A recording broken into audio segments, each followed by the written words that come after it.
Hey YouTube, we got a DIY project today. This clothes washer recently started leaking water from the base over here and here when we're running a load through it. So we're gonna pull it away from the wall, disconnect our power and our water supply and our drain hose, and then we're gonna check to see if we can figure out where this leak is coming from, see if it's something that we can repair easily, and then put it back into service. And if not, then we might end up replacing it. We're going to start by making sure that this is drained. I've already completed a cycle through it, so everything's been purged out. We're going to pull it away from the wall, and we're going to disconnect our power.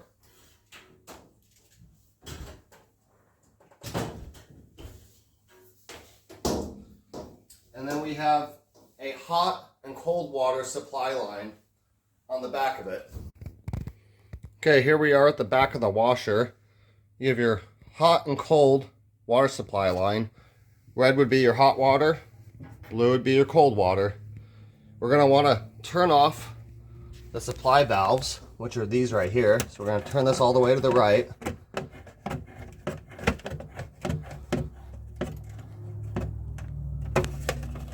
And this one too.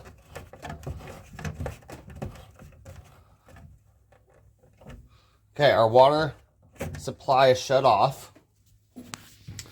We're going to disconnect our hoses. Probably going to disconnect them from right here and here. And then this is our drain tube that goes outside of the wall. And we're going to open this up, and we're going to see if we can figure out where this leak is coming from. And what we might have to do is we might have to open up the panels, reconnect it, and actually run it to see if we can spot the leak happening to determine where it's coming from. Okay, what I've opted to do here was move the whole washer outside, and I'm going to reconnect the cold supply line to my garden hose spigot right here, and then we have our drain tube into a bucket right there, and we got power to an extension cord here.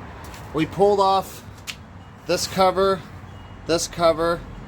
and that cover, and what we're gonna do now is we're gonna run the washer, and we're gonna just use the cold setting because we only want it to pull in cold water. That way we don't accidentally have the hot water solenoid open and maybe spill out. So what we're going to do is we're going to run this like we're doing a load of laundry, and then we're going to watch through the access holes and over and here, and we're going to just look to see if we can spot the leak when it happens.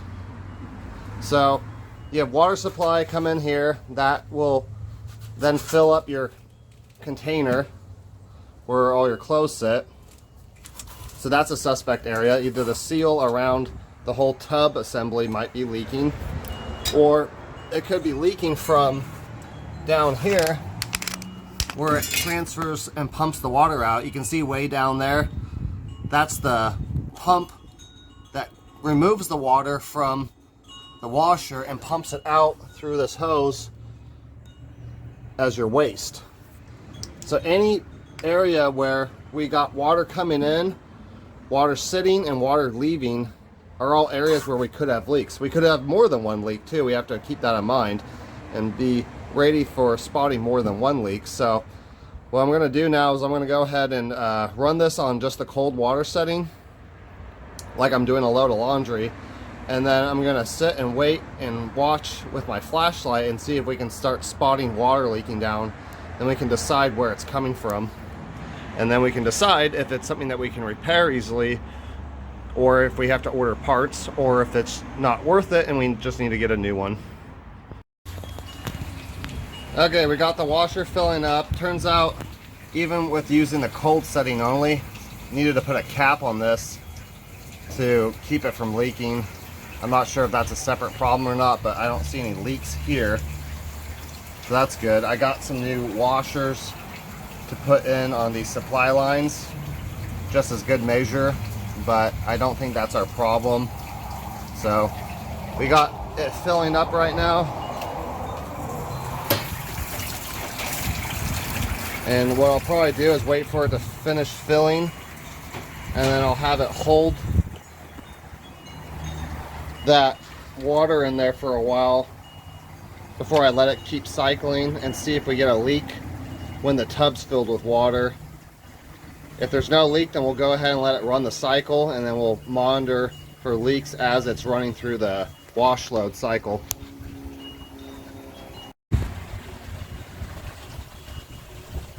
Okay, so I can already see the problem. Kind of lucky that this was easy to find. So if we follow this hose, that's our supply. We have water coming in here, and it's going to go up through, and it loops inside of here, and it goes in to the tank right there. You probably can't see it on the camera, but where it goes in, right about there, I don't know if you can see it or not, but it's leaking right there. Yeah, I think you can just saw it. That's where it's leaking. So that's pretty cool, because that shouldn't be too hard of a fix. I'm going to go ahead and stop the cycle. And we're going to pull off this cover, and we might have to pull the whole control panel off.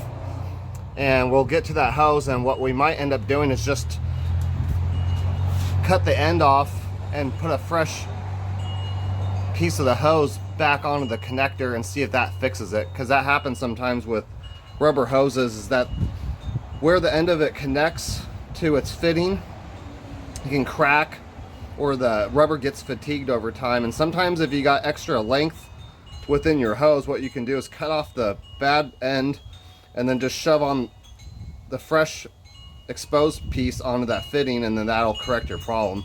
And it wouldn't hurt to probably put a fresh clamp on it too while we're at it. So let's get that top cover off and see if we can get to where that hose connects. Okay, I want to show you how to pop this front cover off. We're just going to take a screwdriver, do a gentle little pry here, come to the other side.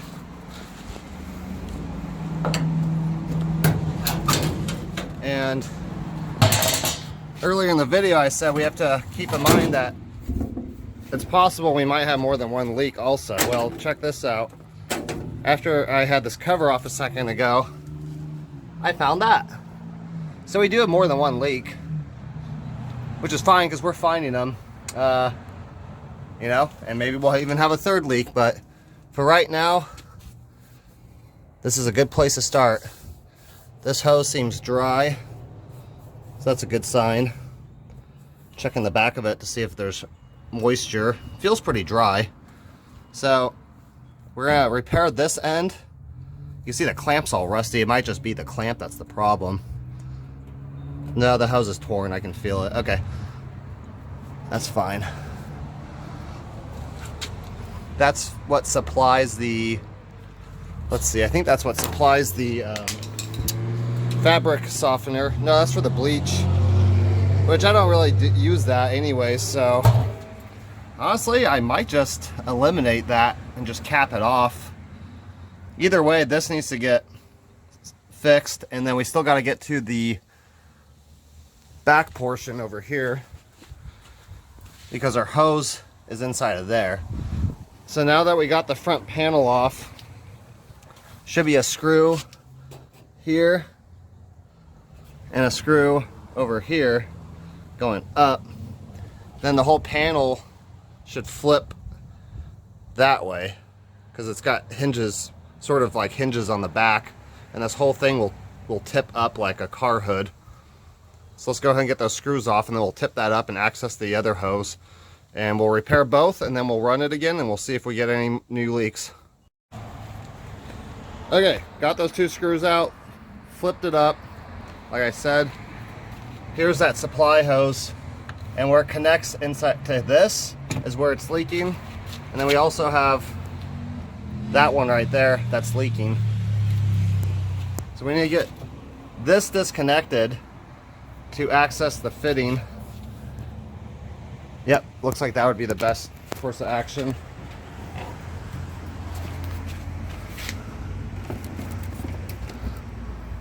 Okay, looks like there's a screw and like a tab, so we'll get that disconnected and separated, then we can address the problem. Okay, we got this disconnected. Basically, it's leaking right inside of here. We have a crimped on hose clamp, so we're gonna have to carefully cut that off.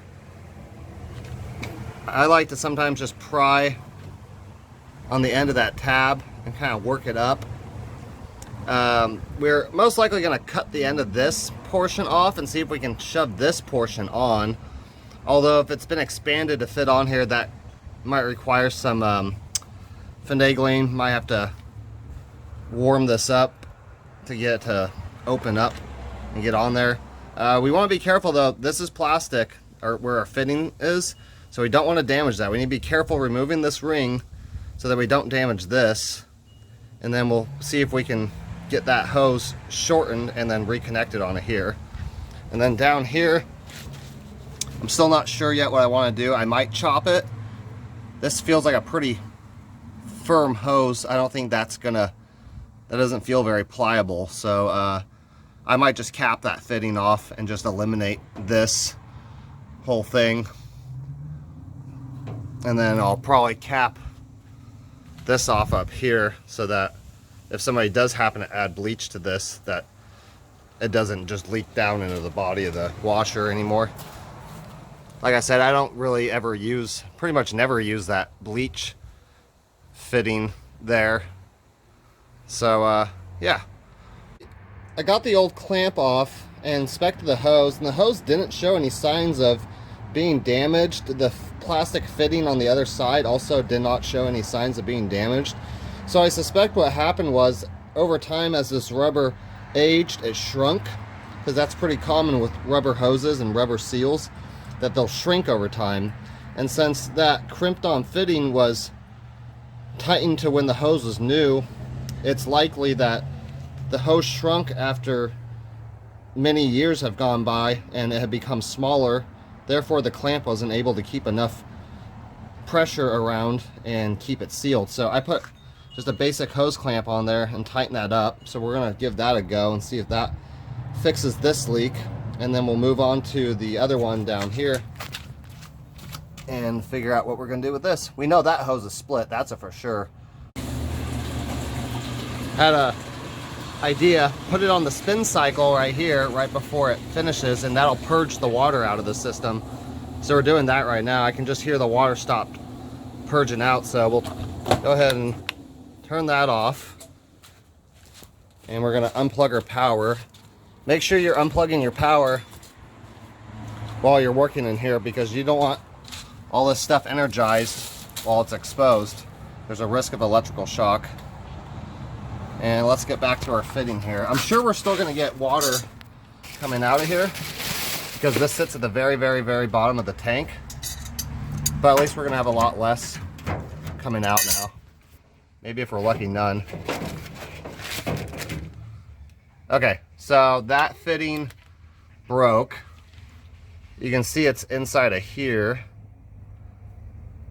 And the hose is also busted.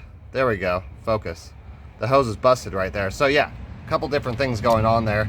Probably gonna get a rubber cap to put over this, and I'll clamp it, and I'll probably put some silicone sealant around it just to kind of maybe do a little overkill sealant job. I really just don't want it to leak at all. Don't want to have to deal with it again. And I don't plan on utilizing that function. So we'll plug this up here. We could even possibly remove it, but I'll probably just plug it up. And I'll let whoever uses this know not to use that bleach additive reservoir. Then we'll go ahead and run the cycle again like we're washing a load, and we'll check for leaks, and if we're good, then it's going to get reinstalled back where it goes, and then continue using it and monitor for leaks over the next couple days. Okay, we got a rubber cap from the hardware store, and we slipped it over this fitting, and we put a hose clamp on it. Everything's nice and snug and tight, and we got this reattached up here. So the only thing really left at this point would be to fill it up with water, let it run a cycle, and see if we get any water leakage now.